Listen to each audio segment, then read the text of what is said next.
This Over Everything podcast is the podcast where we receive stories, tips, and tactics from entrepreneurs who have done it. And today, listen, we're with someone who has done it for years. He's been doing it. Decades. A veteran in the game, a designer in the game. You know, a little bit about me. I have a fashion background. So seeing George Sully, you know, create this brand has been a huge, you know, feat for me. Just seeing it, you know, and being, all right, boom, this is somewhere we can really take it. You know, I was interning at Got Style years ago, and I'll never forget, something told me to remember this moment. And some guy walks in, and I'm in the corner just working away, typing away, writing blog articles at this time. And this guy says, yo, I had to deal with winners and got like 5 figures off of it. And I was like, did I just hear? What was that? Your head turned like an owl. My head turned like an owl. You know what I'm saying? Like owls. Most definitely. You know, sir. So, you know, I'm really pleased to have this gentleman here with us to talk about his journey building multiple brands. Not one, not two, multiple brands, and getting them into the biggest stores in the country, you know, and just paving the way for more designers, especially black designers in Canada, you know. So, George Sully, welcome to the show, man. Happy to be Yes, sir, here. man. Happy to Appreciate be it, here. man. Yes, sir, yes, sir. Absolutely. Happy to be here, guys. I want to get into, and this is the first time I'm going to onboard the audience into exactly what you've done. You know what I'm saying? Sure. So for people who don't know, could you give people a 1-minute summation on everything you've done? Not everything you've done, sorry. Everything you're currently doing. Currently doing. Well, currently, I have a few brands that I go in between, and it's House of Hayla, which is a women's brand, women's shoes and accessories, and then I have Sully Son, which is a men's brand, unisex as well. Means unisex as well, which is sneakers and accessories. And between that, keeps me busy and you know, just keeps the stores fed. You know what I mean? And as well, I like to call myself a multidisciplinary designer. So there's a few things I do in a few spaces, right? So I'll do some influencing for different businesses. And I mean, just, you know, I hate using the word influencer, but like, you know, a lot of different, like a Patron or Grey Gooses, and or I did a collaboration with eBay, a sneaker collaboration with eBay, and it keeps me busy and like you know, keeps me busy and just keeps me sharp, right? Keeps me sharp, and that's the most important thing, you know, to keep on keeping it sharp, because there's always things that in the end will come to pass. Like there's opportunity that's always coming. Absolutely. And you always have to be ready. Yeah. So you always have to be sharp. So it's not enough to just practice what you know best. It's just kind of like trying out different things that, believe it or not, you know, we've been pretty much prepared for. It's just kind of like, you know, not being afraid to actually go out there and just strike and execute. I think I don't look at myself as a follower. I look at myself as definitely a leader, and I'm not afraid to go out there and. You're a trailblazer. You know, absolutely, I'm not afraid. Yeah. So once you're getting started, like, let's take it back a little bit. Sure. You know, give the audience like your early roots. Sure. You're into music. You're a DJ. Then you got into fashion, but one of your main inspirations was Diddy, and Diddy's one of my favorite entrepreneurs as well too. Like just the way he blends things and brings it into culture.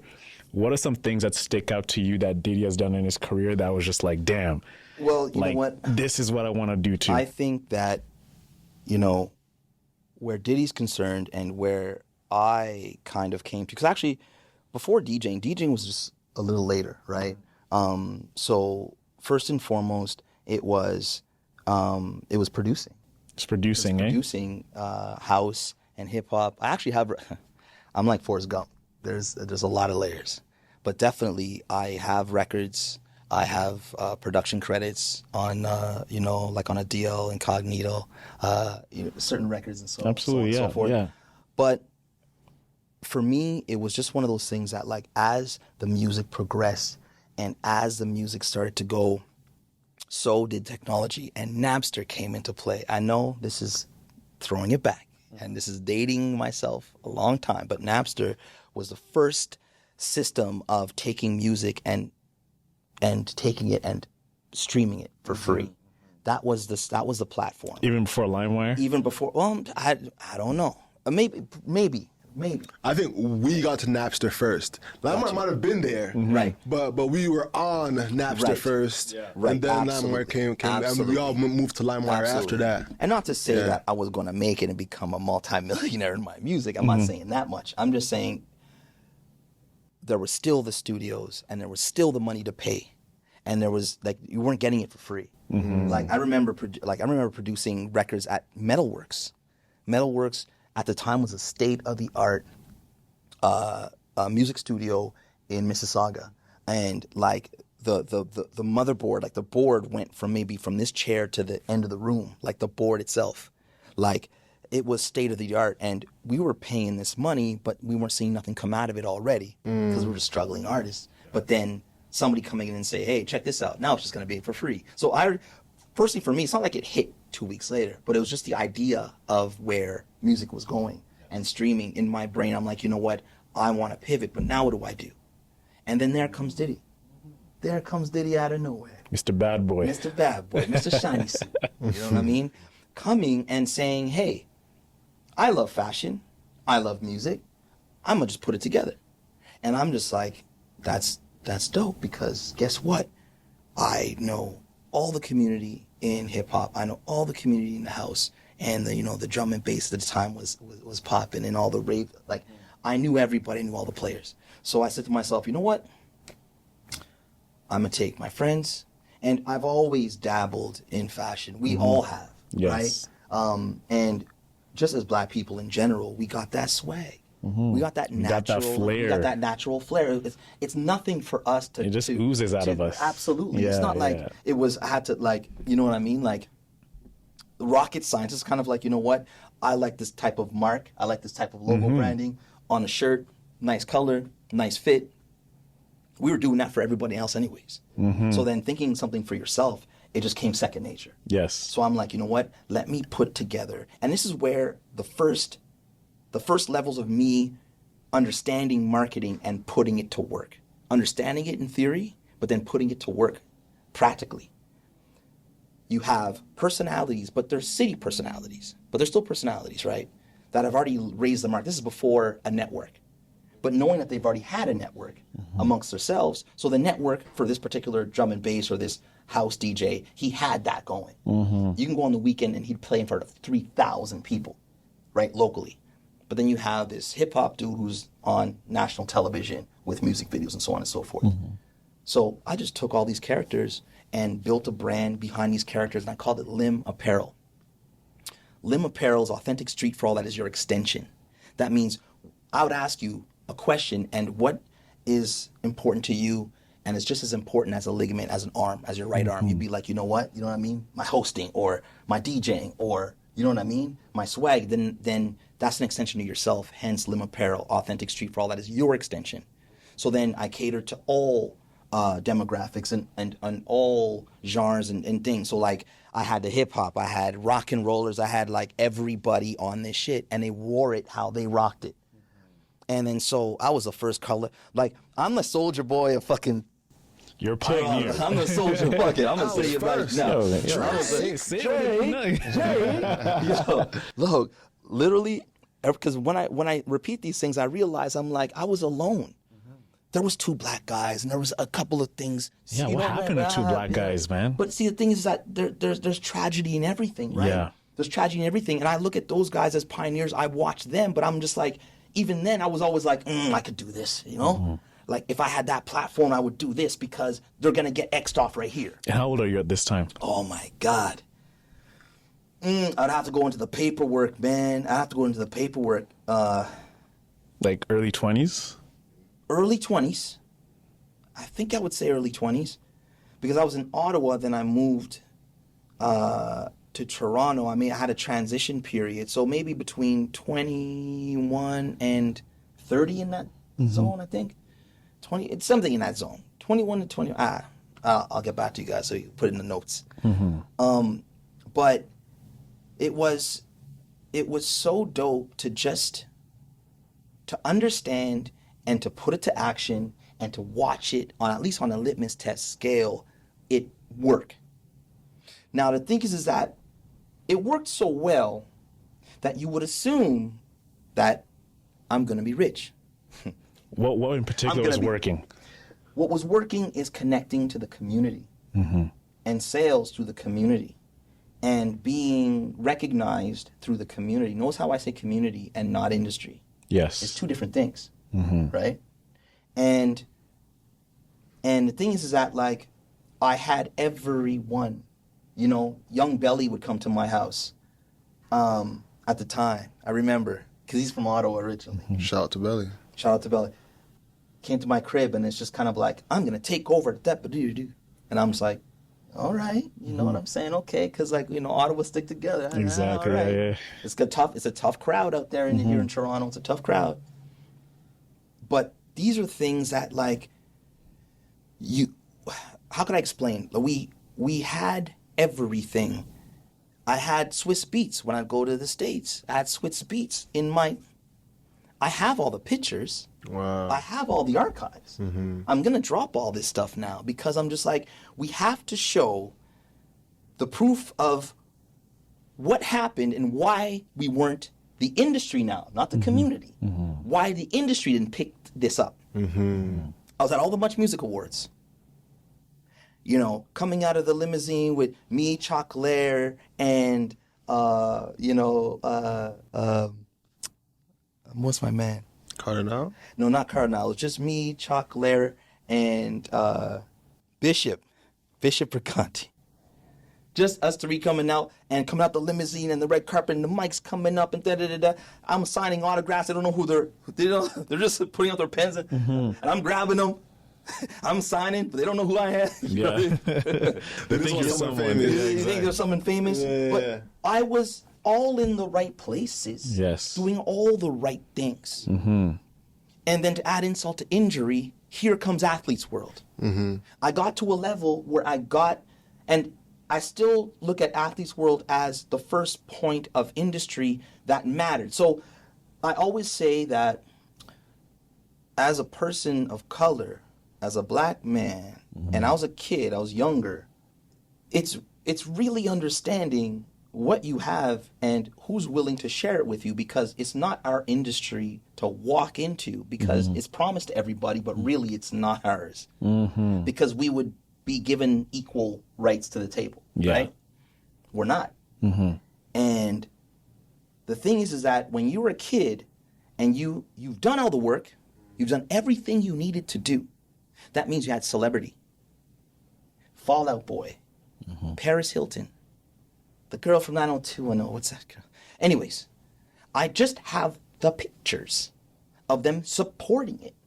So okay, so the if that was the play back then, who's wearing your stuff back then, not now. Like, I don't care who's wearing my stuff now. I'd rather you be private about wearing my stuff and, like, me not forcing it on you through a publicist. That's easy work. I can just call a publicist and have Cardi B rocking the things, but you know what? Cardi B is gonna get it, and she's gonna look at it, and if there's no story and heart behind it, it's gonna just fall behind like Celine and the Amiri and everything else that she got this week. Did you like feeling like that at the time? Was there like a brand or point of reference, like where someone your age who might not have been accomplished as you at the time was getting like exposure and doors open to make you feel like that? The thing is that, like, it didn't take a lot to feel that way, because when you were the thing, everyone was proverbially screaming your name simply because what I did was a dragnet. I had over 50 artists photographed in advertising. I have pictures of, because at the time it was street teams, right? So I saw the Sony street team guys, and I'm like, you guys are blasting the streets with this street team shit. And I'm like, this is amazing. And I'm like, how much for the team? Let me take the Sony team. Don't tell Sony, don't tell Universal, don't. Let me pay you to do that, because I had the stacks of prints and posters and the whole shit. So I have pictures which I would be arrested for how we marketed this thing. I'd be arrested because I have images of, like, the Much Music building, In every post, we had like tape. I had tape that was monikered Limb Apparel, all the way down this like packing tape. Yeah. They would take the packing tape and line it all the way down the center of the sidewalk, splitting people. People would literally psychologically just use it as Walk like a lane. across. Yeah. But what my street team, at the time it wasn't my street team, but I used them as my street team, they would line the sticker tape super long, but they'd take a X-Acto knife and X-Acto it. That means the cleaners would have to come try to pick up the tape, but it would rip because they X-Actoed it.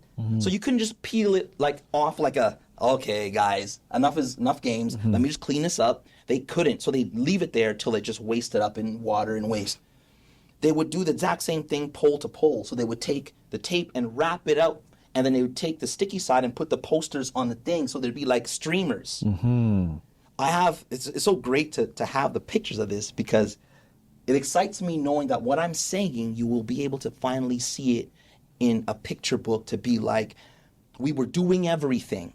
And at one point, like when we're talking about the tipping point, I had many tipping points, but the things that it didn't catch, for the only reason is because there was a proverbial glass ceiling that I couldn't penetrate. And if I can't penetrate it, I'm like, I would look at other brands, but there was no other brand that looked like me that penetrated at the time. Glass ceiling bigger than me. There was nobody who just hit the big box stores, for big department stores. That brand, to me, didn't it didn't manifest, because we were at the, and if somebody did, I would have took their template. I would have said, who's your buyer? Who's your person to get into that situation? But I'm here sitting there and like having all the opportunities and having all the things. We were in the MMVA gift lounges. We're in the MMVA gift lounges, but guess what? I have video footage of Golden Globes, a Golden Globes gift lounge party. And it's like, hi, welcome to the Golden Globes, and this is what we have today. And they're all sitting down in a group, and they're all American stylists, and there's my product. Boom, cameos of like Limb Apparel. And that's the problem. So I can keep on going and telling you how much we deserved it, but the quality was there in the product as well. So, okay, celebrity. Okay, now television. Coverage.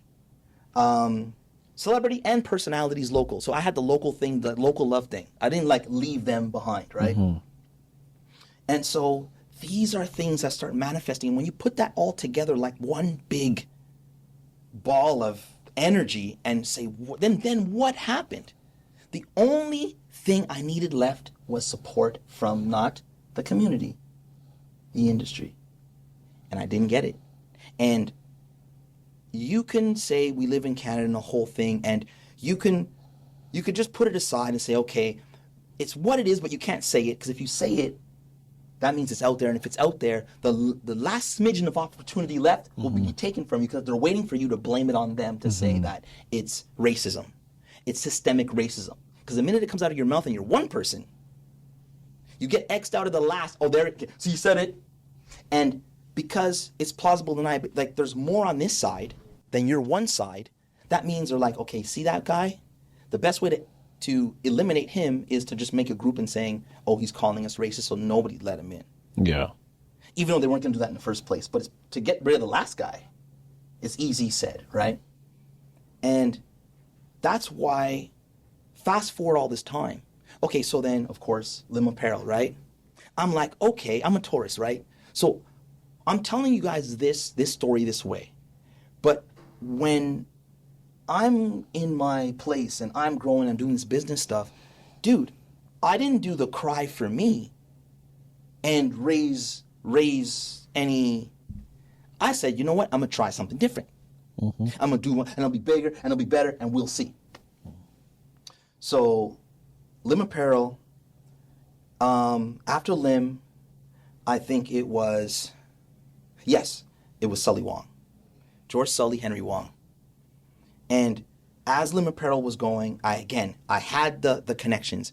I was going to Magic every 6 months. What's Magic? Magic is a international trade show held in Vegas.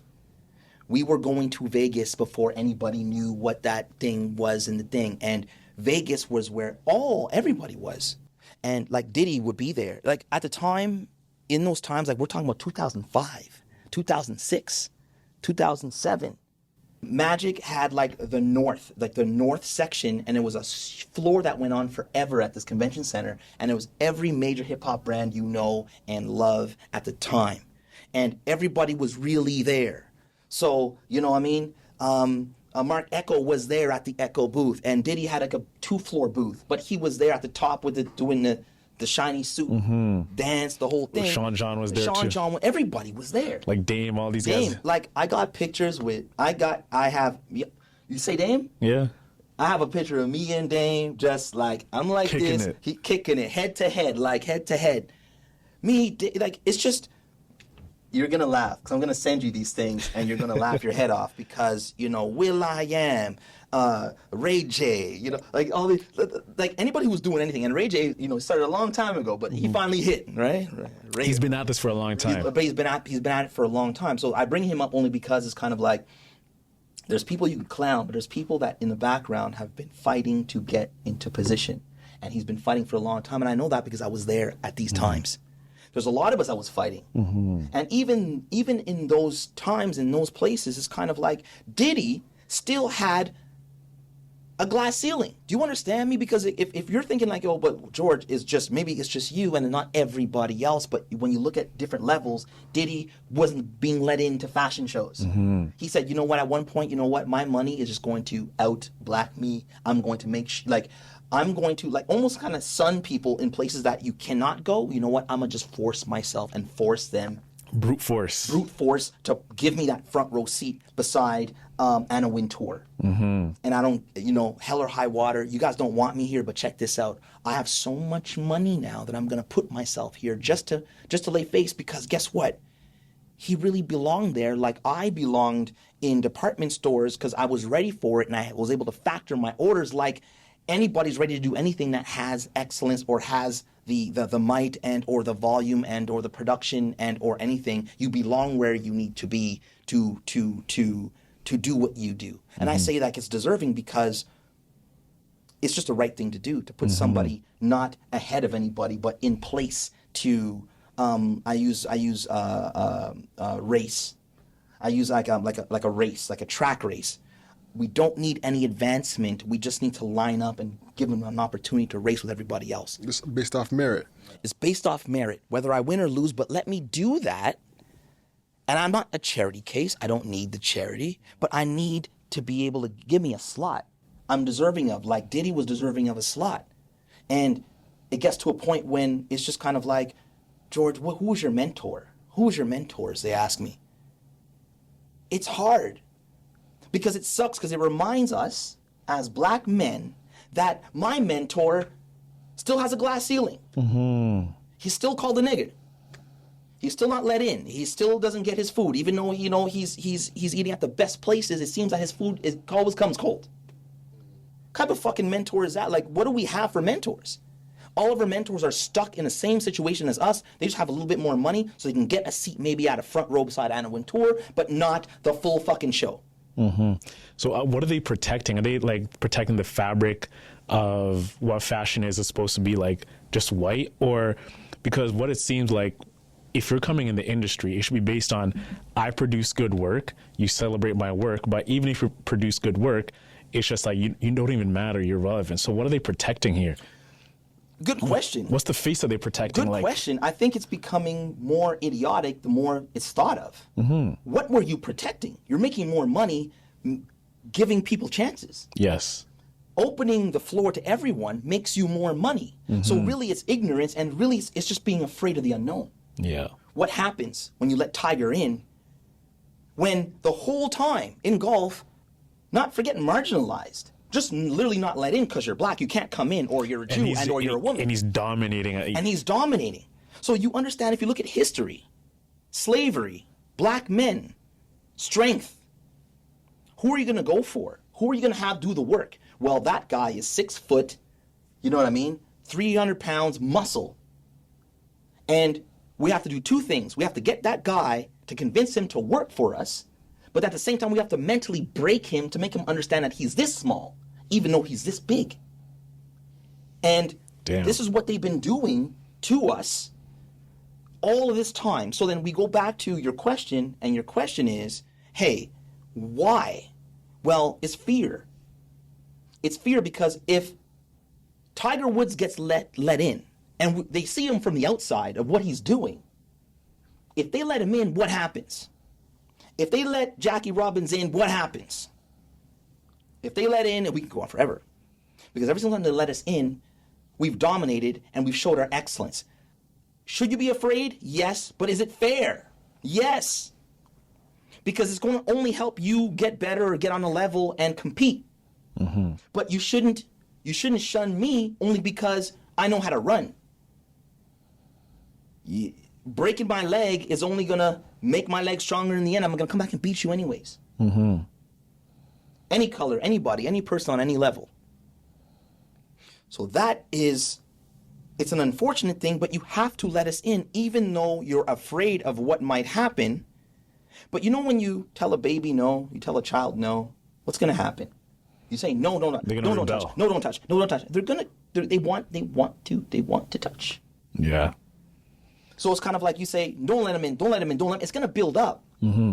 It's better to just let us in, let us get cozy and do our thing together as a group and just make it inclusive. Mm-hmm. It's not a competition of white or black. It's just a competition of inclusivity.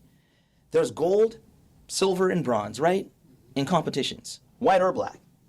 So yeah, you have to let us in. And these are things that, I love that question because it's kind of like, what are they afraid? What is fashion afraid of? Fashion might be afraid of understanding that if we let them in, they're going to tell the real story of appropriation. Mm. We were appropriated. You let us in, consumers are going to see the styles that came from us that was taken and they appropriated and they sold it as their own. Mm-hmm. It might be that as well. It could just be that the jig is up. Yeah. If they let us in. So who's like holding the keys to the kingdom? Let's say here in Canada, like who is that party? Which groups? Is it like the Bays, like the Saks Fifth Avenues? Well, you know what? Like again, I'm not here to name names because we're all grown men. I think that if you've been in the industry long enough, you have your list.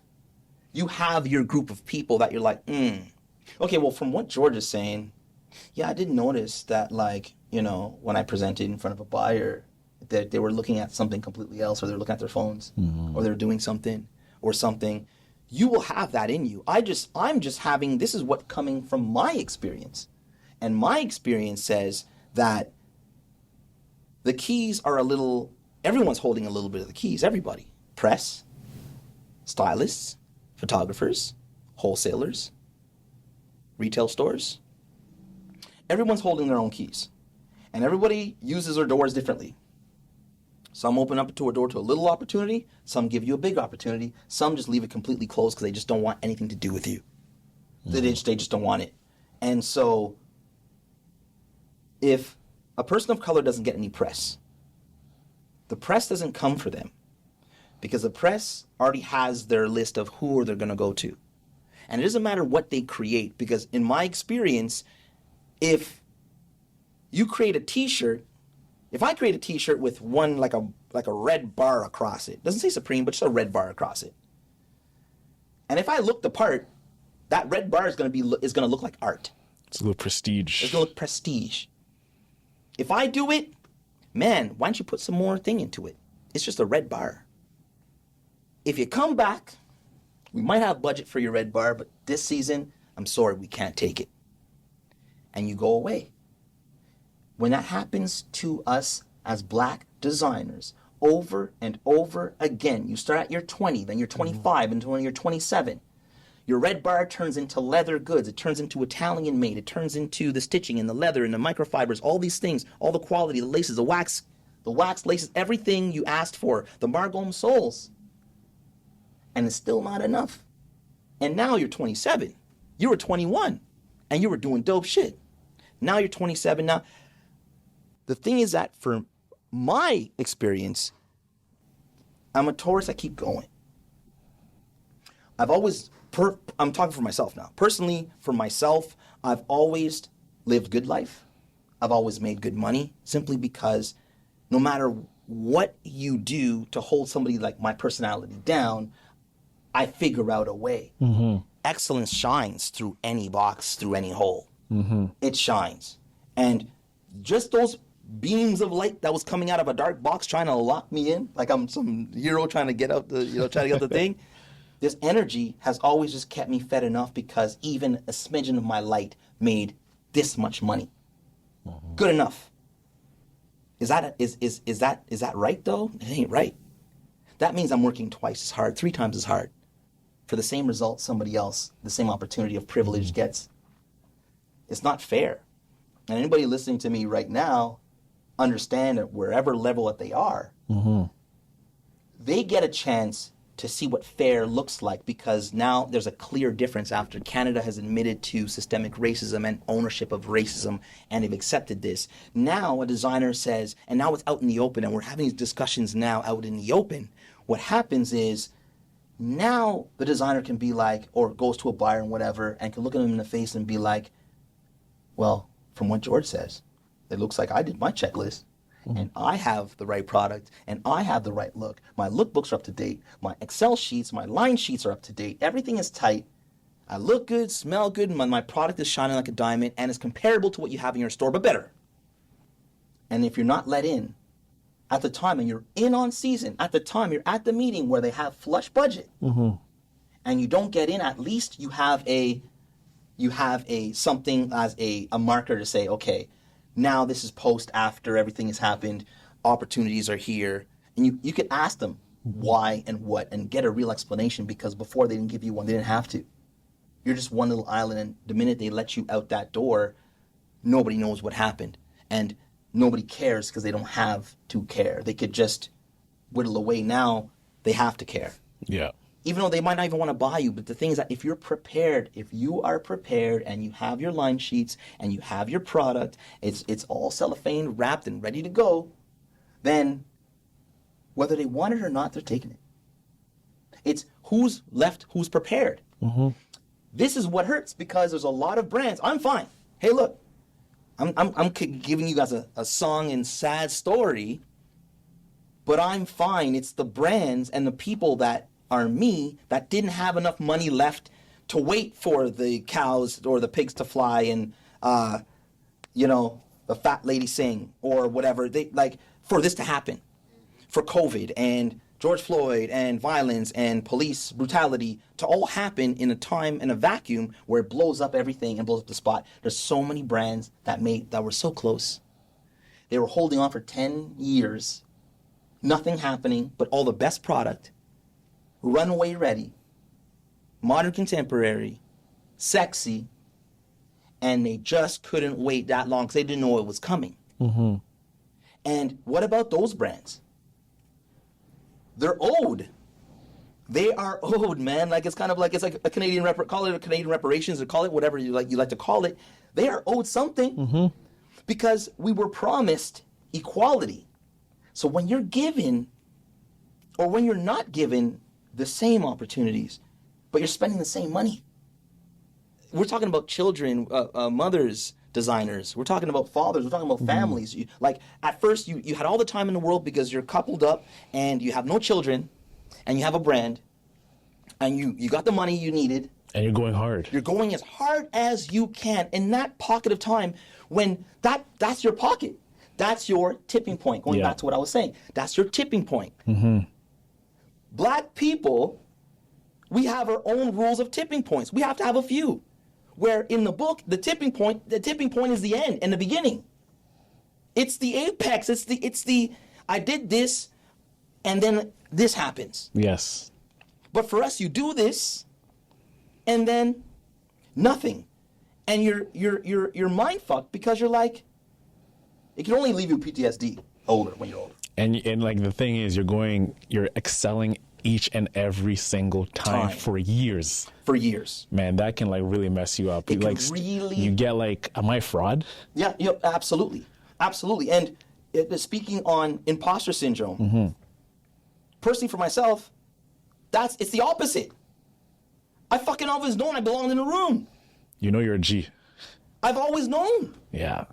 The last thing I'm thinking is imposter syndrome, because I've done everything and I matched it up against the people that I'm supposed to be racing of if they let me race. But I'm on the sidelines watching and saying, hey, I know he won, but my shit's better than that guy who won, but they're not letting me race. So I have to be a spectator. But imposter syndrome, and I could almost believe for most black people, imposter syndrome is the last thing we're thinking. We're actually just on the outside looking in, saying we actually are the ones that belong in this room. We are the ones, are the real, but we're not being let in, but we're the real ones who actually belong in this room. So imposter syndrome for me, I never had it, sorry.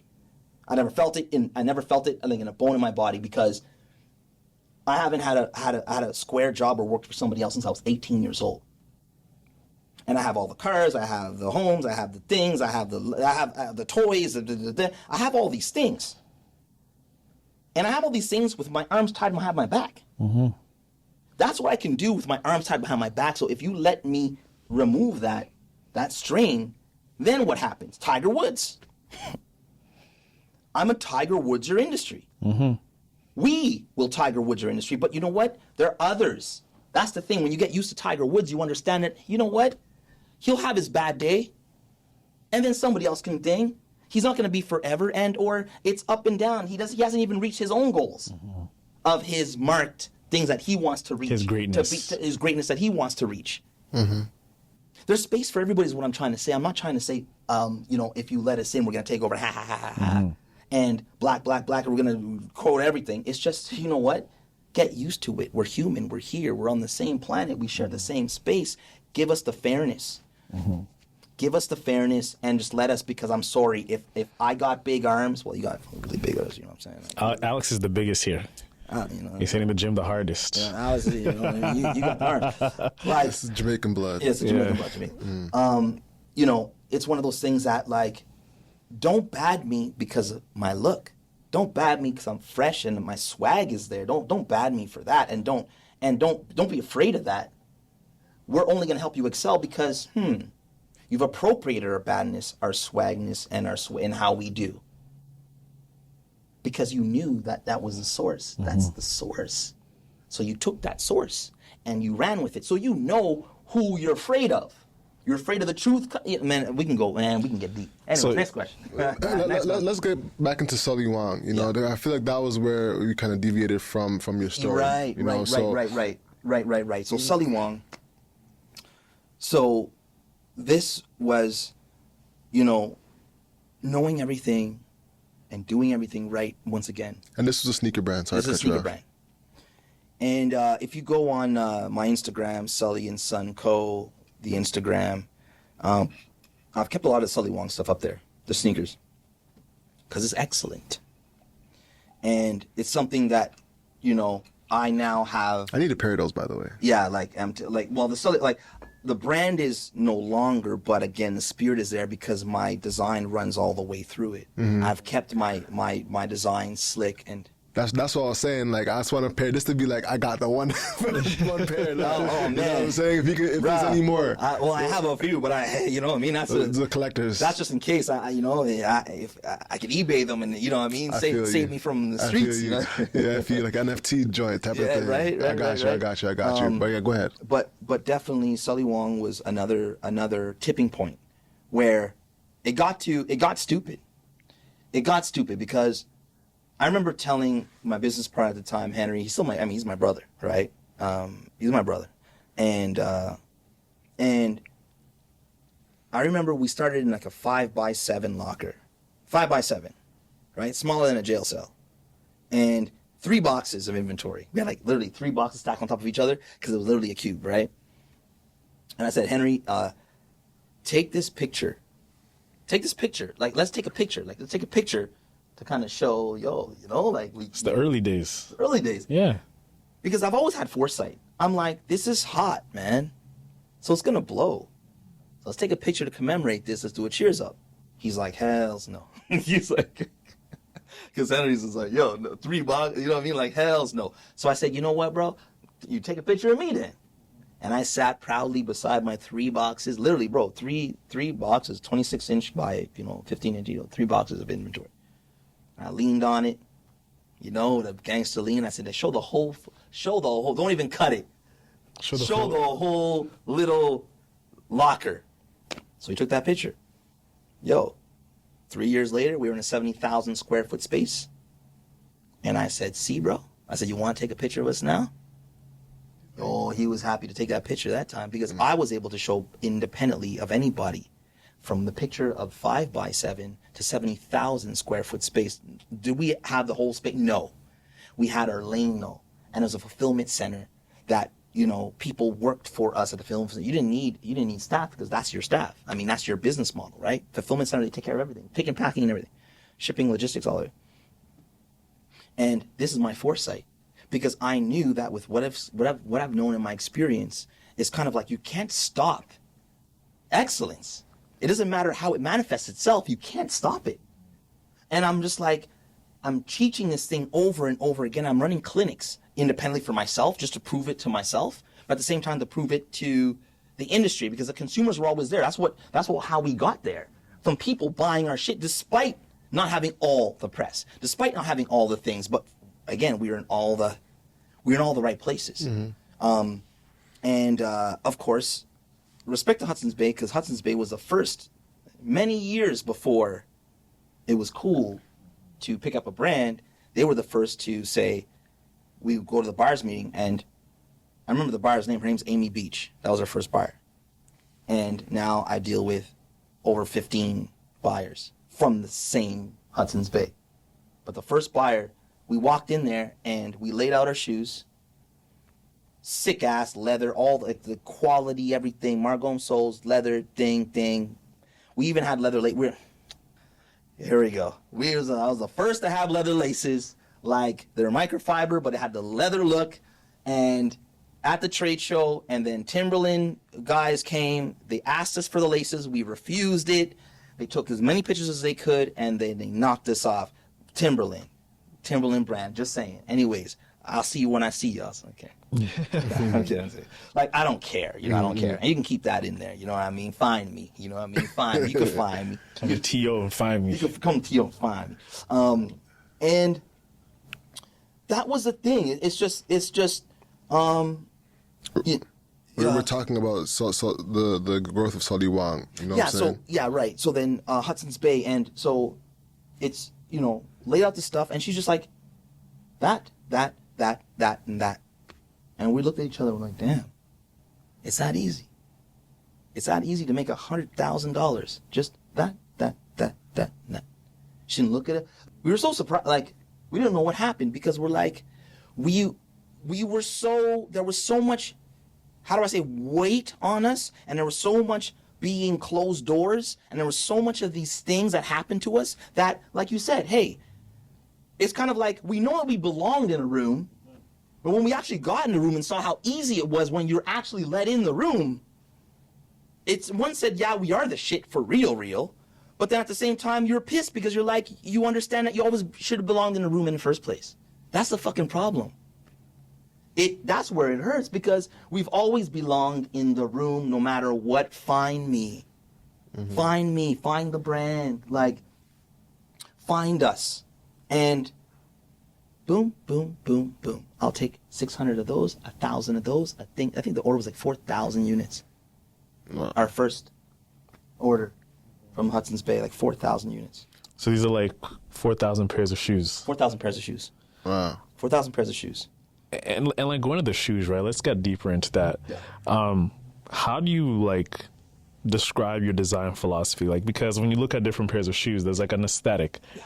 How did you and Mr. Wong craft your design, your aesthetic, and like how did you know like this is the right aesthetic for this type of customer?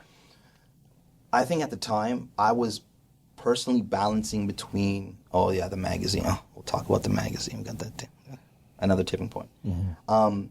But I was balancing between things, and I was in a suit sometimes, and I was in like regular clothes the other time, and a suit sometimes, regular clothes the other time, and it was just kind of like, it was something that just matched our own style and the way we flexed.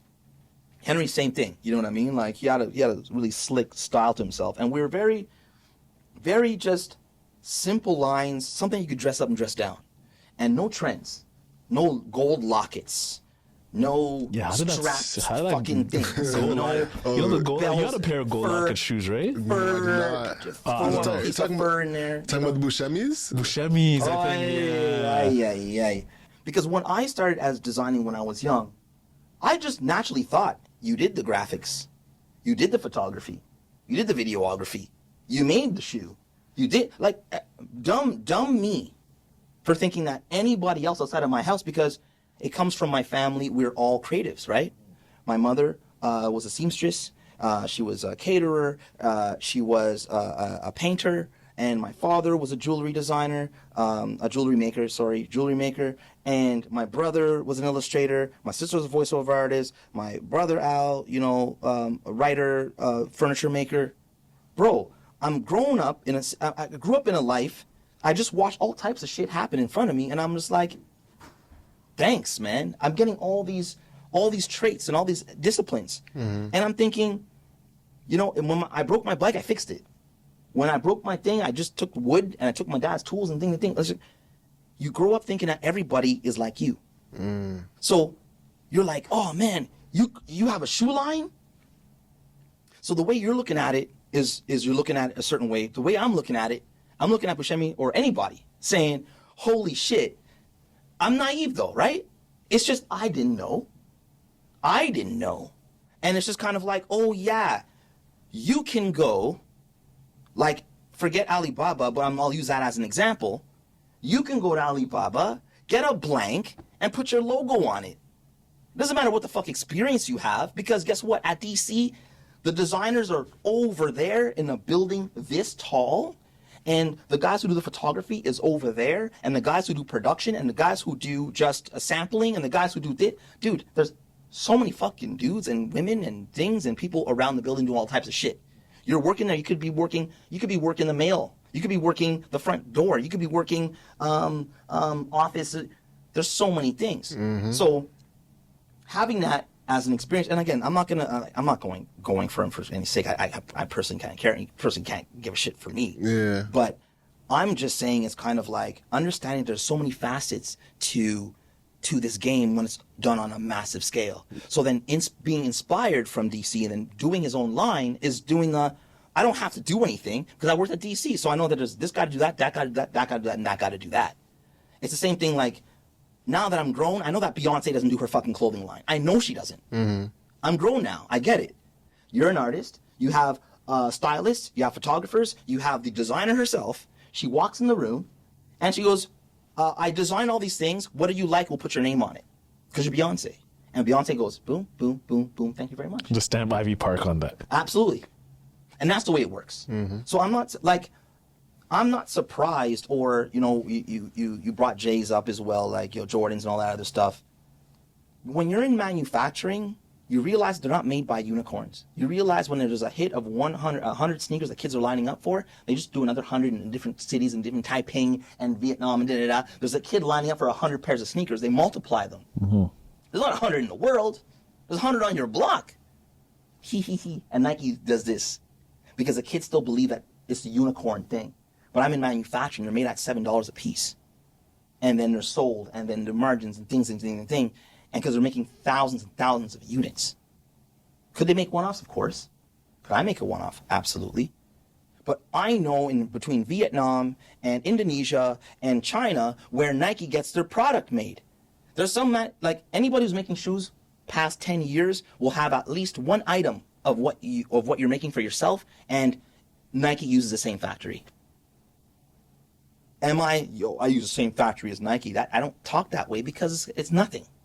Everybody Who cares? Who cares? Because like everyone's sharing the same shit. It just happens that Nike orders 10 billion and you are ordering your 5 to 10,000, and that's the difference.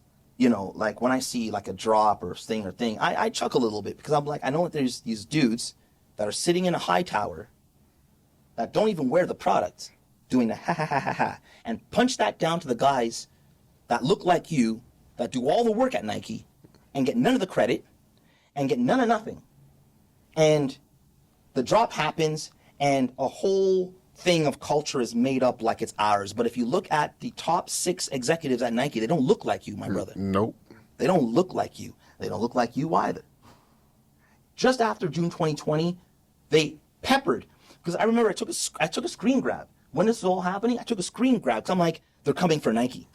And I'm like, I know why. Because on the website, there are literally their heads in these oval circles, like old school. Like, if you go to Nike, the website right now, Like the corporate? the corporate, like I don't know if they still have it, but they had it at the time. This was like 2 years ago. But they were like, oh, and it wasn't changed for a long time. If they changed it, it's because change had to come because the top 6 executives, and it was only the 6 on the page, and they're an oval shaped. So is it like a old, like a Twitter ad or something like that? No, it's on their website. It's like they're corporate, like on the corporate Nike website. Yeah. Okay. And I'm like, wow, it's a reminder that these kids don't like, but we're more aware of what's happening now. We're very aware of what's happening now and who's pushing, or back to your question an hour ago, your question about who's pushing the strings and who's playing these things. And I just want us as black people just not to get played as much as play the game with them. Have kids line up for your shit instead of lining up for theirs. I'll line up for a black person's sneaker, but I can't line up for something that I know the truth of the matter. I'm not saying again, not Nike. Again, Nike does not care for me. I look at the camera like the thing is that like they just don't. And because you're not a threat? I'm not anything to them because they're not looking at me as the P in this market. The guys were going, the street team might watch this and be like, hey, but that's the street team. They're not really moving anything. They're not really moving. It's the promo guys. It's the thing guys. And I'm not. You can't. And this is directed towards black people because I'm a black man, and black people, we have to understand this is not just me. I'm speaking for anybody else who's going to come into this zone or into this place of fashion and operate. There's not very many of us, is what I'm saying.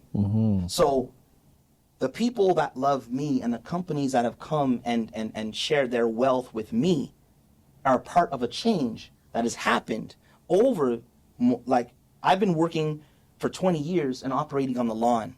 So whatever I tell you, what happens, and I think I told you this when we spoke earlier, I can say pretty much what I want because I've never been invited into the house in the first place. You can't kick me out of something you never wanted me to in the first place. I've been operating successfully on the lawn. Some house I've been let into now, and the house is better for it. And I've helped add to the electricity. I've helped add to the drywall, the furnishings, the food. And they recognize that, and that's love.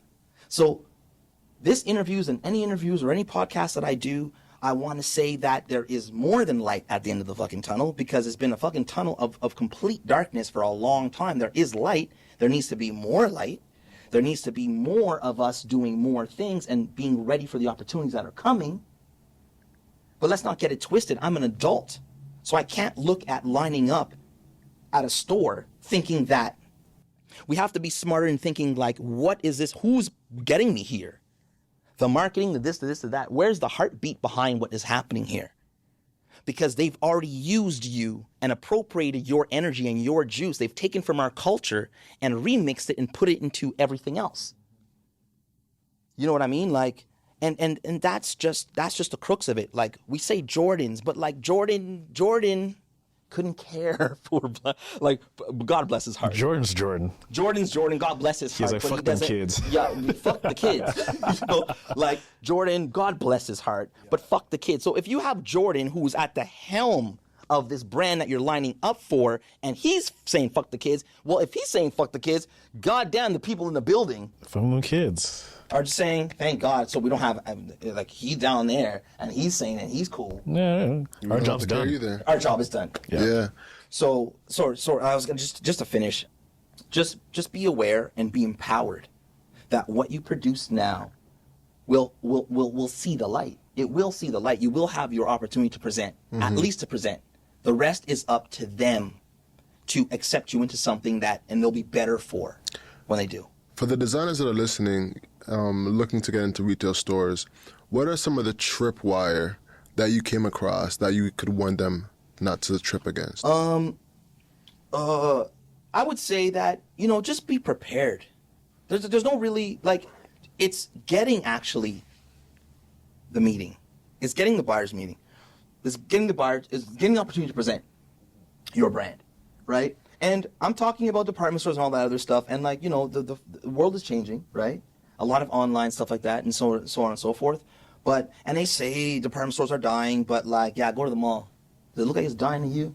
They're expanding and doing all the things because they're changing, because everybody knows that they have to change, and so they're changing, and they're understanding the model between online and in-store and online and in-store, and they're amalgamating and they're consolidating. They're doing all the things that you do to stay alive and to thrive. Mm-hmm. So till department stores completely die, I suggest you at least inquire, see about it. And if you get that meeting, for sure, just don't waste anybody's time. Understand that, they're going to be big units, and the last thing you want to do is embarrass yourself and give them an excuse to never invite you back, right? So for these younger brands, like, let's say, we start a brand, Yeah. we have like $200,000 in sales a year. Yeah. The Bay calls us up. Yeah. They're like, Alex, Owen, we want 20,000 units to fill out like the bays in Ontario. Sure. We can't fulfill that order. Yeah. Have you been in that situation before, No. when you cannot fulfill an order? No. And if someone is in that situation, how do you navigate the process of, like, you might not have the cash, but there's these type of things you can do to fulfill those orders with manufacturers? Well, I would say I'll still answer the question. Because for that person who slid by and got in and then not delivered, but I would say don't even put yourself in that situation in the first place. Do your research. Understand that it's a department store, so it's going to ask you for units. At least be ready for, okay, if you get into a meeting there and they're not going to give you a PO immediately, right? They're, depending, but they're not going to, they will give you their intentions. But then over email, they'll send you an official, this is what from our meeting, this is what we're, and when you see that number, you should already have in your head at least 50. That means if you make the math, you should at least have 20 racks to make sure that you could fulfill this thing. You know what I mean? Or it depends what your margins are. You know what I mean? You might have to only spend 10,000 to make 50. It depends on how good you are with your margins and how good you are with your wholesale, right? But I would say don't get yourself in that situation in the first place, because already the places and positions for us are already sparse. So you're only going to help to the opposite tapestry of black people that they're going to have a stigma towards, or some sort of stereotype saying, oh, here's another one who's kind, who looks ready, but then walks into the room. We give them what they ask for. Might not even negotiate on the wholesale price. They might just give you exactly what your paper says. I want $30 for my $60 shoe, or I want $150 for my $300 shoe. And they'll give it to you, not even negotiation. But if you don't fulfill that, man, you're going to make it a lot harder for everybody else down the road. All right, let me give you another situation, Absolutely. all right? Let's say I'm a hot brand. Yep. I just started. Yep. They approach me. Okay. They're like, we want this in our store right now. Yeah. And there's no way I can do it, but they're pressing me that we're seeing this move like hotcakes. Yeah. How do you go about that if, like, the demand is... That's a way better question and more productive question, because we just don't want anybody in the last position. definitely don't. But that, absolutely, what you do is, and I have some people at TD actually that can, and I bring that up only because these positions are brand new to us now at the banks, where they'll have a designated person who can understand and identify to what we're been asking for, but we haven't been able to find from a bank. And that's understanding at the same time. Finance and understanding. Two things I don't blend at the bank. Finance and understanding. We have that, at least with TD. So that's why I'm promoting TD. Go to TD. Let's open up Wednesdays. Don't sit in the green chair. Should have been a green chair. But someone at Camicia will tell you, will sit you down and give you what was the person's name? Her name's Camicia. That's hilarious. I have a friend named shout out to Candice. She was a Hustle of Everything alumni. But Amazing. It's interesting. Go ahead. Shout continue. out to her too. But just to say, like, when you know you have that, what you can do is you could take that PO, you could bring it to the bank, and then you could factor out against it. That means basically you're saying, hey, it's almost kind of like dude, it's kind of like like here it is. Here's the proof of this order. It's signed and it's monikered the Bayer XYZ, a department store. You take it to the bank, and you should, in a perfect world, without even a comisia or anybody. Problem being, in the past, it was good for some, but others skeptical. That's been the problem. Again, these are things that are not erected out of just because of anger or spite or whatever. I'm a businessman, so I get it. I take it on the chin and move on, right? You can see the passion in my voice, of course, because I mean, I've been an entrepreneur for all my life, so I speak a certain way. But in the end, I'm a businessman, and I do business, and I move on, right? But in this case, absolutely, you should be able to take that PO and bring it to the bank, and they'll factor against it. They might take a little off the top, but they'll give you that short-term loan for the order, and that's what's called factoring. So you could do. There's loan sharks out there that will do it too. There's like literally people that will. They're in the business of factoring orders. They're in the business of taking your PO and giving you, but sometimes they give you like cut rates, like really bad rates. So that's what you do, because if you're hot and you're selling your young brand and they want you, that's a good position to be in. Because then you could negotiate on your wholesale, and like they won't really take too much chunks out of you, right? So, yeah. Gotcha. Yeah. We should shout out some fashion designers that we love. You know what I'm saying? Who has your eye right now? Well, my mandate and my position, I guess, talking about Black Designers of Canada. Most definitely. We should get into that. Yeah. The reason why I started Black Designers of Canada is simply because there was too much talk of the few. Who's your top thing? Who's your best? Who's your number? I say those names, and then they fly. I created Black Designers of Canada because there's so many. And so I don't speak of the few. You go to the site where there's hundreds. Equally, you decide who's your favorite, because I actually made you a directory now. If you didn't know, now you know, right? And that's the most important thing, because I remember being interviewed, I think it was at Breakfast Television, it was just one of those, the CTV, Toronto or whatever, and they asked me, so George, with the website, ding-a-ding, the website, what is, like, so tell me your, and I'm just like, you can see a little bit of anger in my face. Yeah. So I'm like, the whole point is never doing this again. Right? And you're asking because I get why you're asking. You know what I mean? I get why you're asking. Yeah, we're having a conversation. Right, we're having a conversation. But like at the time I was so freshly on this, I'm here to finally have a place where we are all equally distributed in a place where I want you to choose yours. But you didn't have, before you're, I know my cousin, my sister, friend things, but now you have a place to be like, damn. Oh, damn. There's 200, almost 300 designers, and it's not going to come out of my mouth, because the minute there's kind of conflict of interest as well. Like, if I tell you X brand, yeah. then the rest those of people on the site that I've never mentioned, they're like, of course. I knew the whole time it was just him and his buddies. Got you. Him and his friends. Yeah. Him and his 3 guys he just mentioned, because they're getting the promotion, but we don't get the promotion. If I don't say them all, I can't say the one. Right? Okay. So then I guess I can talk about it then. Absolutely. You tell me what you're feeling. Tell me what you're feeling. And I'll agree, because they're on my site. How many brands are there, by the way, like in total? Designers. I think there's about 280. I think 280 brands. Almost 300.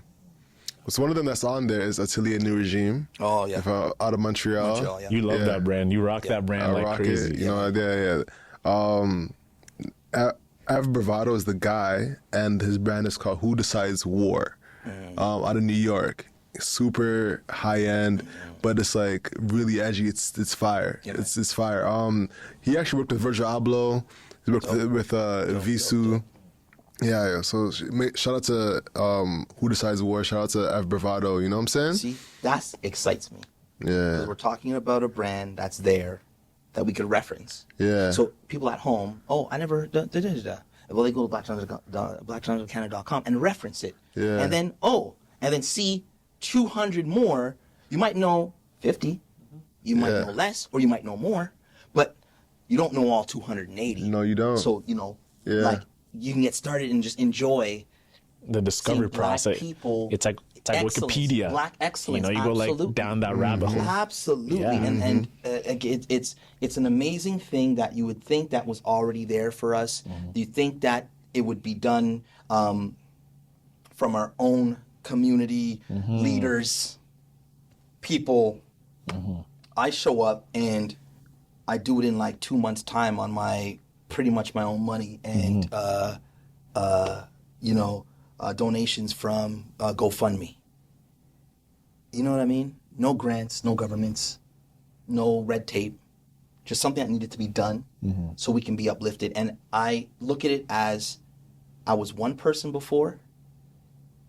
I was one individual screaming out my lungs, but nobody's listening because they don't have to listen. Or I'm the angry black guy complaining that nobody wants my brand. Poor me. I have a shitty brand and nobody wants me. You know what I mean? And starting Black Designers of Canada, it gave me soldiers, right? It gave me people to say, well, if you believe what I believe and you believe you're dope, but you've been marginalized all this time. Yeah. Well, guess what? You too. Well, let's march together because now I'm screaming with 200 other people. That's loud.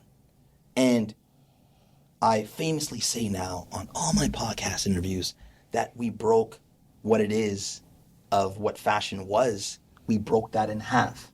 Because what they used to say is that we are only the few. And what's the big deal? So if there's only a few of us, what are you complaining about? It's really you, and it's because your brand is not to par. It's not to standard, and that's why you're not in.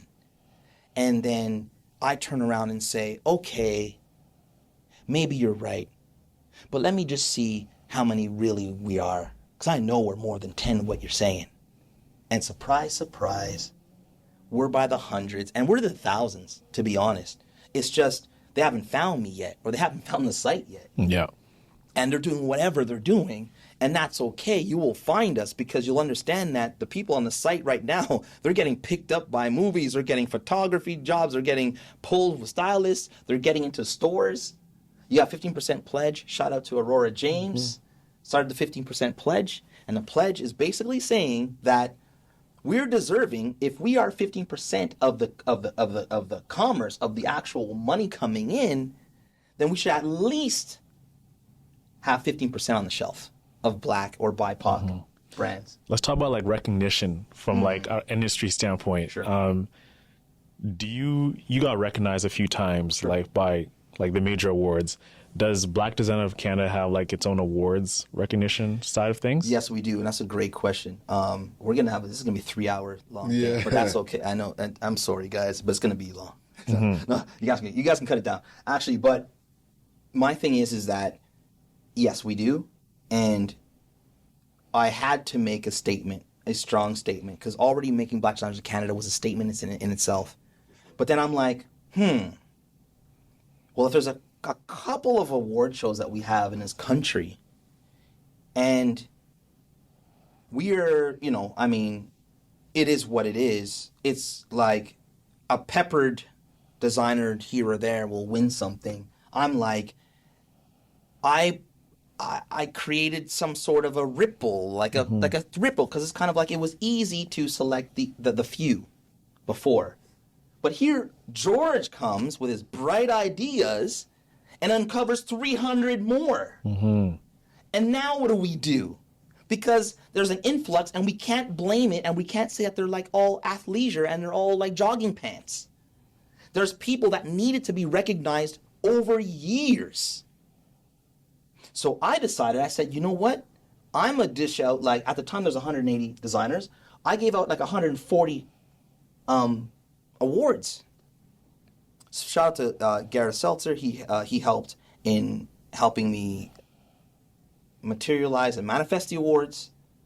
And again, what do you do? What do you do with 140 people that are deserving, beyond deserving? You give them an award because I'm like, you know what? It's acknowledgement. You have to be, like, we have to start somewhere and acknowledging what the fuck the truth is in the situation. And the other 40, I'm like, nobody ever came back to me and said, how come I didn't get one? They understood there's a criteria. Excellence in photography, excellence in e-commerce, excellence in website design. There were some criteria. And if you were on the site and you didn't meet that, then you knew that, okay, you know what? I know what to do to get one the next year. Or I know what to do to the thing, because this is not Oprah Winfrey, everybody gets one. It's not a charity case. You get one. You get this ain't that. Yeah. There's an excellence, because you know what? Then those people, there's a beautiful product coming out of these designers. There's a beautiful product and there's beautiful things coming out from them, and they needed that. And then the next year, just 25. And the next year might be 3. Because I made a point, like the dominance got that. And I'm going to bring it down to a point where it's kind of like everybody on the site, we're probably going to end up making like a huge event yearly to have everybody come together and network. Because more important than the awards was a statement to say, you know what? Nobody's giving you one, but you will get recognized. Somebody was thinking about you in your community. And I'm like, we didn't have an award show. We just told the people, you know what, just on the day, here's like a marker. On the day, you'll have your award a couple of days before. On the day, just announce yourself. Put your award out there, tag. You'll be in the tags, and we'll repost and retag your information, and just introduce yourself to Canada. I was stunned. People were crying. People were giving long speeches to their phone, and I'm just like, it struck me hard, because I'm just like, is this what we are? All of Canada and Black people. This is all we got.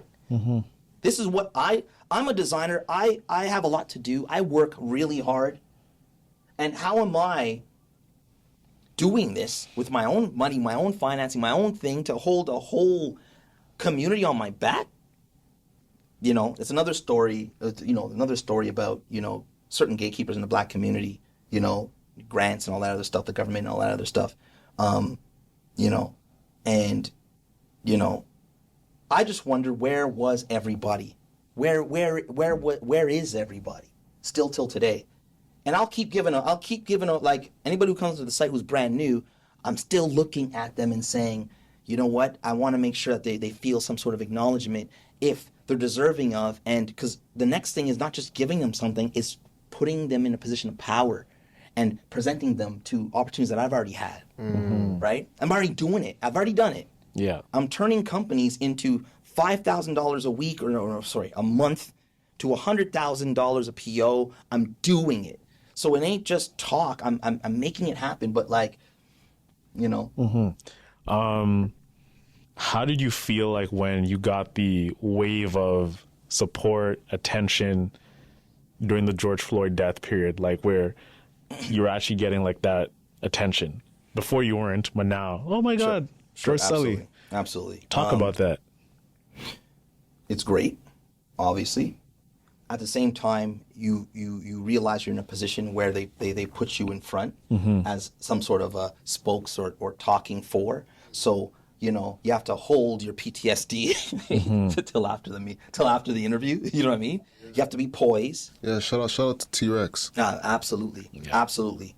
I mean, we've had our conversations, and I know that he helped me in this process of when I saw him do his thing. We all know, how he expressed himself on live television and how he got really emotional. That affected me and affected a lot of people. I mean, I .com probably Black Designers of Canada the same night or the next day. Because I'm just like, we all got to do something, and we all got to take a risk, and we all got to sacrifice. And he could have just lost his job simply, but that didn't happen. It was the opposite that happened. Why? Because you had no choice. Some people probably wanted to fire him. Still till today, there's people out there in that building. There's a couple of there's a bit of controversy. There was a woman who was crying out saying sexism and so on and so forth, and she used him as an example of saying what he's not deserving of. Wow. Right, look it up. It's out there, right? If anyone has deserved it, he's been grinding for years.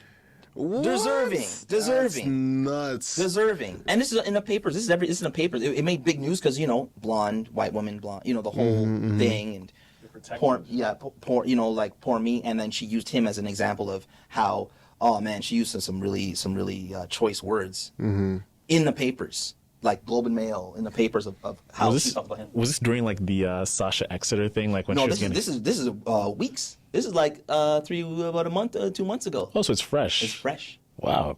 Absolutely. I had no idea. Absolutely. So again, here we are. So yeah, that was Black Designers of Canada, and it still is, and it's still like it works its own organism. It's a count. It's an index. What's the business model of that? There is no business model. Lovely. And the reason why there's no business model is because I'm not doing personal accounts or refresh your own or do all this stuff, because then I'd have to charge and then get a whole team together. It's out of the kindness of my heart, and it's an index. It's proof of existence. For all the people who said like we're only 10, that's not the case, and we're just jogging pants and hoodies, that's not the case. And you go there and you're submitted. Anybody who submits is on there, because whether you're new, I'll see the best in you. You know what I mean? Like some, I'm just like, you're just not right. Like you don't have an e-commerce, so I'm not trying to perpetuate this is okay. It's not okay to not have an e-commerce. Standards. There's standards. So unless there's that, but anything else, you'll be on there. And if you look, you're like, it makes it seem like I'm like just throwing anybody on there. But if you look, man, there's like everybody who's on there deserves to be there and deserves an opportunity to get that acknowledgement, right? So that's Black Designers of Canada, and it's free everything. And I have some good sponsors in the sense of who need, like DHL came out and they sponsor huge gift baskets to the award winners, you know what I mean? Wine and all types of really great stuff. And eBay came in and they sponsored out like $100 of just a nice eBay card. You can spend $100. And just great people who are here for us. So there's not anti anything. It's just pro us and pro equality for us, for the world that we live in. We live in Canada. We're a minority here in the country, but we are we're a majority in the world. Yeah. Now you're in a particular unique experience when let me rephrase that. You have the unique experience of getting to Harry Rosen. Yeah. One of the top retailers in the country. Yeah. Walk us through your experience there. Harry Rosen. Actually, before you even do that, you should show us what products are in Harry Rosen. Well, this is one of the products of the full collection. That's a in Harry sick Rosen. bag. Yeah, this is the Fuka. This is the Fuka bag, and it has like all. Yeah, what's the functionality there? The functionality. I mean, this is your travel. This is like your travel bag. I could tell. So it's a travel bag, but it's also a messenger bag where it has the chest harness, which will lock you in whether you're on a bike or motorcycle. I ride a motorcycle, so like I really designed this, for my bike, so to speak. But at the same time, for travel, where you have, you know what I mean, you have the loop for your carry-on. Your carry-on strap, absolutely. And then for your passport, or just for your passport and hidden stuff that you want to make sure to keep secure. All my bags have a nice deep inside pocket where you can't get access to it. So it's hidden. You can't get swiped. You can't get swiped. I also put another, I call it a Barcelona lock, because like in Barcelona, man. Yeah. They get pickpockets. Man. They're slick. So this looks like just this hole here looks like just for design's sake. You know what I mean? It looks like for design's sake. But this right here, when you zip it up, you take the end here and you lock it up in here. And it's just for added security. It's for added security, so you can't fiddle with it. You'll know somebody's trying to fiddle with it to try to get access into your bag. You have the 3M tape, so the branding is down there, of course, but it's also 3M tape. Waterproof zippers.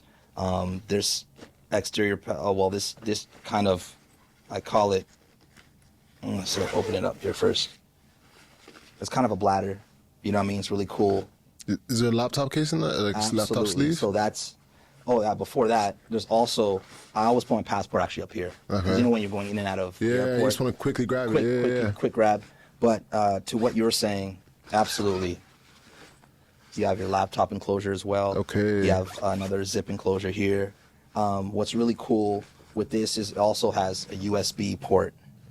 So the USB port on the outside, so it's mini USB and micro USB. And what you could do is you take your power pack. You can get your power pack anywhere. Dollarama has power packs, and you connect it.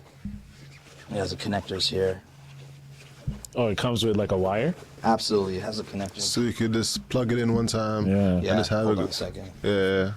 What the hell? Where are my wires? All right, here. That's dope. So you have your connectors, and you just attach your power pack to here, stuff it back in your bag, and this becomes a live port. That means whether you're on your motorcycle, you're on your bike, and you need a quick charge while you're still looking at something for directions, you know what I mean? Like your phone's always out of power when you need directions. Right? I see what you did there. Yeah, You see what I'm saying? You did it in a different, interesting way. Because what a lot of companies will do is that they'll have the cable, then you have to plug in the cable, and you have to like have it in your bag sitting there. Oh, you know what I'm saying? yeah. Whereas you have it in the port, so you could just plug your phone like right in, and your cable right to into it. to yeah, the, right to it. So it's just nice and slick, right? And all the bags have it, and every bag has its own kind of like niche, but at the same time, it's for everybody and everything. If you're a traveler, if you're on the move, then you're good to go. Got you. And Harry Rosen's been great. Harry Rosen's been great, and enter, Masai Urichi, you know what I mean? Like Ujiri. And enter Change, because they did a collaboration with him, and it was very successful. At the same time, they were bringing me in. And I know that they were asking at him, and he was asking about other brands and so on and so forth, and he could do a collaboration with anybody. And it's just kind of like, but he wanted to see, you know what I mean, change in everything he's doing. So I know they're recognizing that, and it opened up a place for me. It opened up a place for me and an opportunity to showcase what I'm talking about. Because if I'm talking about let me in, there's just more than let me in. It's more, what are you making that's deserving of being let in? If I'm a person who's already telling you guys, I'm telling the world all the time that I'm worthy of, and what I have is something great to offer, there's not a better test to say, okay, George, for all the talk that you're talking about premium this and premium that, okay, let's see. That was a perfect litmus test. It was a perfect test to say, I'm deserving to be in the room. Mm-hmm. And being in Harry Rosen, it's only done great for business. And, we sell units. We have reorders. You know what I mean? And it's a beautiful relationship where it's kind of like, it's just saying that if you give a chance, black or white, but in this case, a black designer, if you give him a chance, you let him line up and race with everybody else, we'll see what happens. And this is a perfect opportunity to just test that theory. And it's just kind of like, I've always been doing this all my career. I didn't change what I've done to just get these opportunities now. We're talking about, I'm getting the limelight and getting a lot of this now, but the thing is that I've always been operating this way. And if you look back at the catalog, which I'm going to start now really releasing, because the more that I get out there and the more that I'm talking, the more I really want to let people really see what I'm talking about and the relationships that I've built over like 15, 20 years. Yeah. And why I'm still relevant in this place now, right? I'm being asked to talk. I'm doing Elevate. I'm doing the Elevate conference, which is the biggest conference in the country, alongside Venus Williams and alongside Christopher Hatfield and Michelle Romano, and the list goes. I'm doing it, and I'm gonna tell the same story I'm telling you guys here. It's the same story I'm gonna be saying, but in front of thousands of people. It's okay. It's the same story, and it's gonna come out pretty much the same way. Yeah. But everyone is going to look for you to trip and to stumble but in my story, when we're talking about imposter syndrome and how I laid it out, this is proof of I've always belonged in a room. I've always belonged. And I don't feel a ways on who's not ready. Just please make some space in the room. Like, you don't have to leave. Just move over. But you have to let the ones who are ready in, that are deserving to be in. And so shout out to Harry Rosen and shout out to Hudson's Bay, two big companies that not only give the support, but that help me tell the story about what we can do. And it's not just them. Pick your store, you know what I mean? Or pick your poison, whether it's online and so on and so forth. It doesn't have to be a department store. It's been very department store driven, but in no ways I'm saying there's no bad way to execute what you're doing as a business. It's just execute though. get out there and, you know, stick your hand out, you know what I mean? And shake a hand and do all that other good Kiss things. the babies. Yeah, kiss the babies. So one thing I'm noticing in this conversation, it's like an ongoing theme. It's not about really your ability to build a great, successful brand or make good product. It's more about the mentality that exists within parties that we can't control, right? So we can like grind as hard as we can become successful, but there's just like this mountain that we still need to climb, is like changing the mentality. So for younger designers coming in, they're facing a battle because this is like a historic mindset that even exists outside of fashion. Sure. So how Absolutely. do you go on and be successful even though you know this exists and you can't really change someone's perception of like a black designer? See, the thing is, luckily for us is that the cavalry, so to speak, has come in a sense when you have somebody like LeBron James who says, you know what, I'm going to stop playing basketball. And then I'm only going to come play basketball again if you turn these empty arenas into voting stations, right? And then he just told everybody, he said, like, I'm going to finally, that's what black power is. It ain't just marching and raising your fist or in a black leather, you know what I mean, and looking good in it, swaggy. That's black power, using your power and saying, finally, you know what? Whether he knew he wasn't going to get canned for it. He knew he wasn't. This time. 2 years ago, he would have never did it. This time, he knew that he had, just like me, he had an army behind him. We were all waiting for an army. And every lieutenant and every captain and everything started to get the troops going. So LeBron's doing this over here, so-and-so's doing this over here, so-and-so's doing this over here, and it's a tsunami of energy saying we're not going to take it any longer. And what does that do? It makes change. So it doesn't matter whether you're coming from it from the side of good wholeheartedness and you want to make change, or you're over a barrel and you're forced to change. Either or, it's coming. So how do you want it? Like, how do you want to receive? So to your question, that kid right now is in a way better place because, again, there's markers and there's things that have happened. So he's in a way better place than what we were. So it's kind of like now he can talk about marginalization in his own product, in his own story. Because as black people, it doesn't matter where we come from or what elk we come from, but there's a story. You're rich, you're called a nigger at fucking camp. Hermes when you bought your your suit. You know what I mean? Gotcha. Like, you know, or any, you know, like. I thought you were talking about like a rich kid. It's like a rich adult. Yeah. Oh, like, right, yo, cool. like, or like adult or kid or whatever. It's kind of like, it doesn't matter where you come from. Yeah, you're it's still always reminded present. some Even if subtle you're way. men's. Yeah, some subtle way that you are not them. Yeah. So instead of even that, just it's knowing that there's at least talk and there's at least things that we're able to talk about we've never talked about before. To be honest, this conversation, we would have never had this conversation because if all this didn't happen, our conversation would be like, okay, how do you get into here? How do you get into this business? How do you get into that? And not talk about erupting, because if we say too much, then these opportunities might get taken from us before we even start. So we're talking about doing different angles and different hustles to get into, wait a minute, why are we even talking about hustling? Fashion is not a hustle. Fashion is a business. So why are we hustling? And they're not hustling. But it's a hustle and it's a grind and we're using all these fucking terms. Wait a second. It's a business like anything else. Like a baker finds the dough, makes the cake.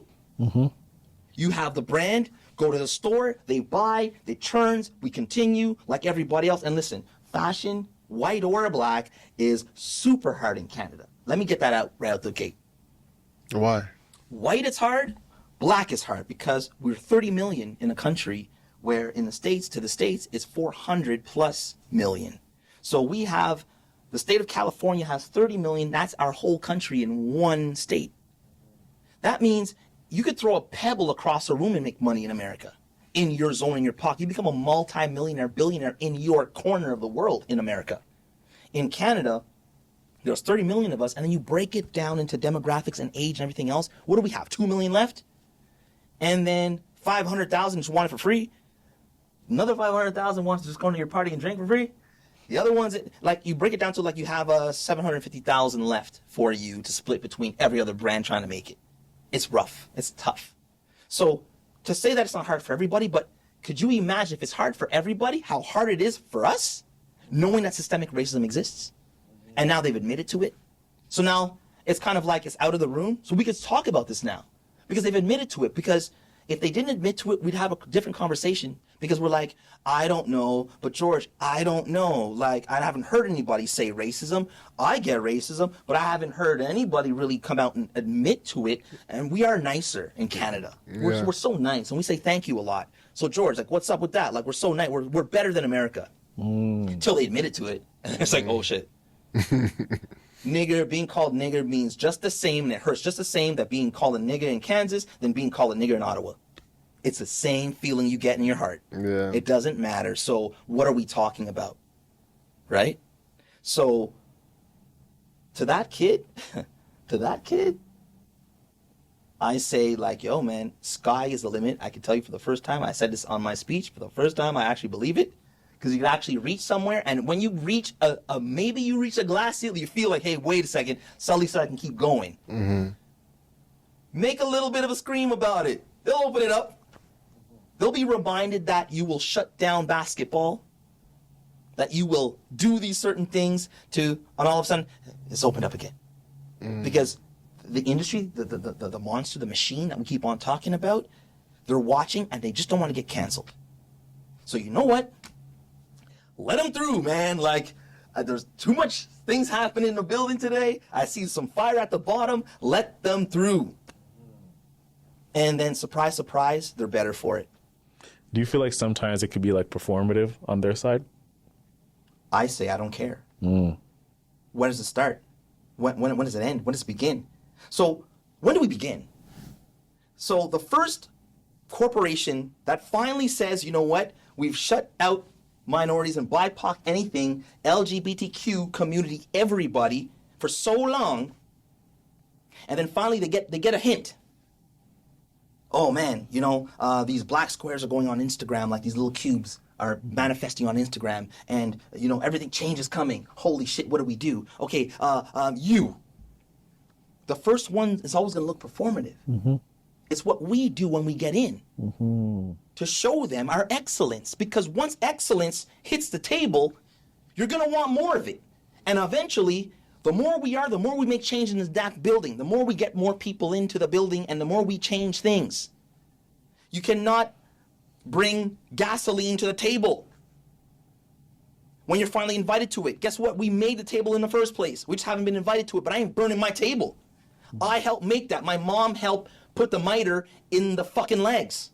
What are you talking about? This is my table. What are you talking about? Why am I gonna go try to find another table when I have all the resources I was promised in this country, but I'm gonna go off to the side with no hammers and no saws and try to build my own shit when my mom and the ancestors and everybody else who helped build those legs on that table are eating from it? They want to let me in? I ain't gonna burn my table down. I'm gonna go there finally, after they admit to things. I'm gonna speak my piece, and I'm gonna take my piece of that table. I'm gonna sit on my chair, and then once I get comfy, then Black Designers of Canada, did I not build that table myself? So I'm not afraid of building tables, but you best believe the tables that are on the table, that are already built, that I helped build, you best believe I want access, and I want access to yours, access to that one, because I was promised that. The rest, I could build. I'm a builder. I have proof of it. Everybody wants receipts, so then you can go to blackdesignersofcanada.com. That's the receipt for that table. But you best believe, no, we can't think that way. Let's take over and help and how do I say, find inclusion in the tables that we helped build in the first place. Once we get that support, cool. It'll give us more options to build better tables off to the side, because a table, what does a table look like without using a hammer? Right? That's a shitty table. Exactly. It's gonna fall. Yeah. Man, beautifully said.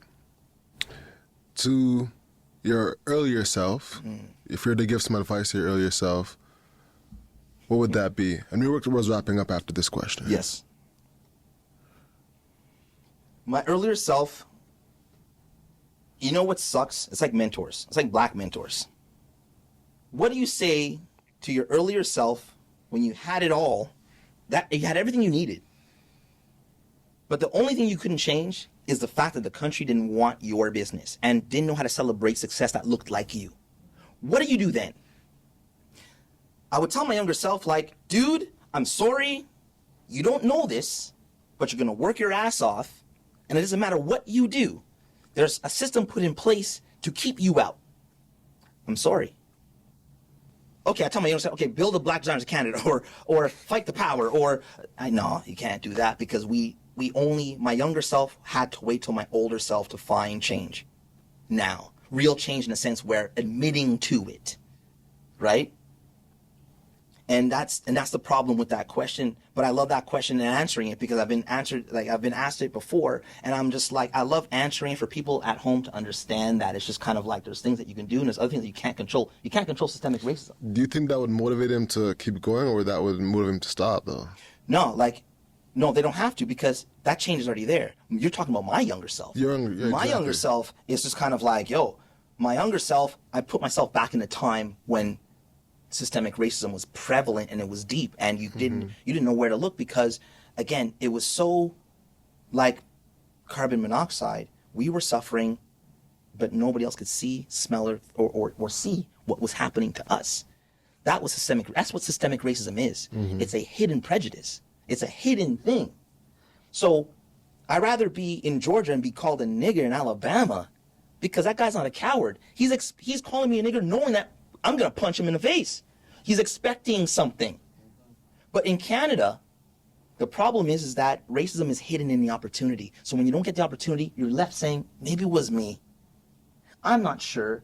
Maybe it was me. But you know what? That person behind the paper might have.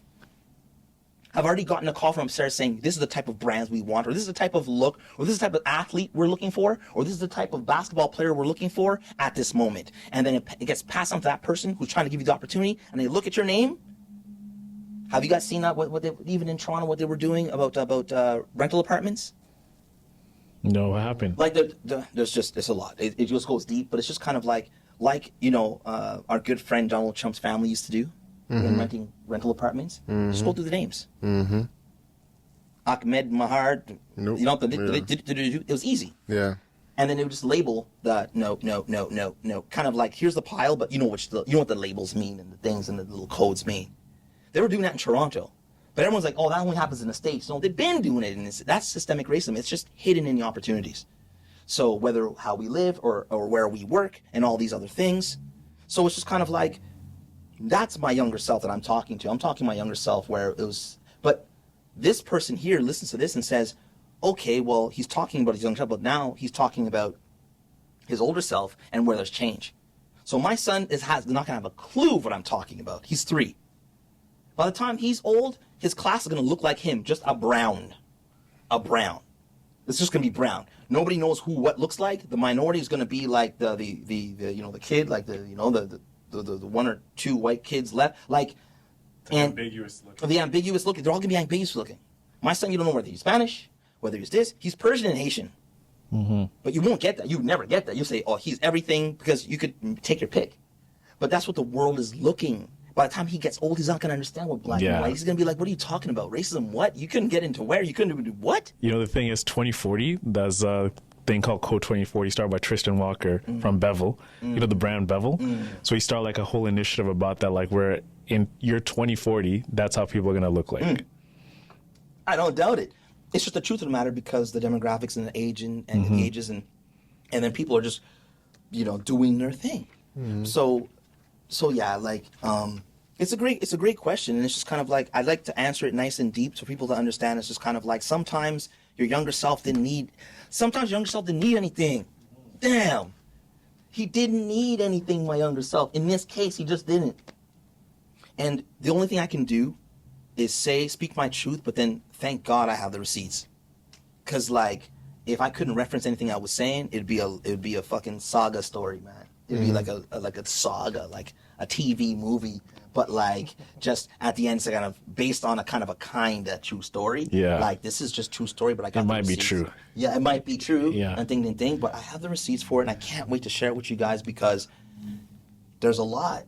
Yeah. There's a lot, and Yeah, this is us, man. This is us. Most definitely. Before you get out of here, do you want to show us your shoes? You know, we have a lot of things we could easily quickly show you, show the people. You know what I'm Speaking saying? of my son, he has his own collection. This is amazing. Yeah, My son's own collection is actually at the Bay. You know what I mean? He just found that out when we were out the Bay. You know, This is like I have my own collection of the. That's a That's flex. you know, baller. he That's a big actually flex. found that. Like, yo, he's like, Daddy, my shoe. Like, we're at the mall. I did it on purpose. You know, I walked him by. You know, and like he's every day he sees his shoes every day. They're on a nice shelf. Mm-hmm. Daddy, my shoes. Dada, my shoes. And I'm like, yeah, man. Yeah, my brother, your shoes are. And then that's when I give him an explanation of what it is. Because he needs to see and feel everything. And then you give the explanation and he locks it in. You know what I mean? And so these are the little A team, the little A team lows. And that's him. Obviously A team, Adrian, that's my son's name. You know what I mean? So then that's his contribution. Diapers are expensive at home, everybody. So get your 3-year-old to start a business immediately. Straight from the womb. Straight from the womb, immediately. You know what I'm saying? And what I'm wearing today are the Legacy ones. These are in stores. There's some custom colors that the Bay has. Those are fresh. Yeah, these have the cinnamon brown with the gum Yeah, sole. I like that thick sole. Yeah, like, and this is my soul. And when you see this, like, I just did another series of, like, there's 3 other designs of this. Because I'm just like, I just want you to see, like, it's kind of like Kanye's. It took Kanye to get it. You know, those are ugly as mother. You know, but you're like, oh, it's not. Oh, and now everyone's rocking them. When you see something brand new, it's hard to digest. I mean, I'm not calling these ugly, but it's a new soul. It's not the classic Margome, you know what I mean, the Margome soul. It's just my soul. So it's kind of like, I want it to stick out to be like, when you're rocking these, you're like, oh, those are Sully's for sure. That's a Sully thing. Like, you look at Kanye's Yeezys and like, that's a Yeezy. Like, there's no, like, you can't, and you know Adidas is trying to take that back. Anyways, there's so much we can go. But like, that's the whole thing. So I have like different collections in this. The Legacy 2s are really dope. And this comes in multiple colors, and yeah, man. So this is doing well, and I'm just gonna continue to do this.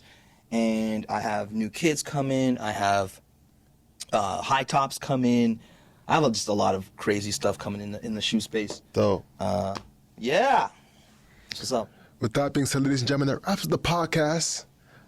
The house is what you can control. Yes. So control your grind and control your life. I'm Alex. And I'm Owen Osinde. And I'm George Sully. Yes, sir. That's great, man. Thank you so much. You're welcome. Yeah, have a great week, everybody. That's the show, y'all. Cheers. Peace.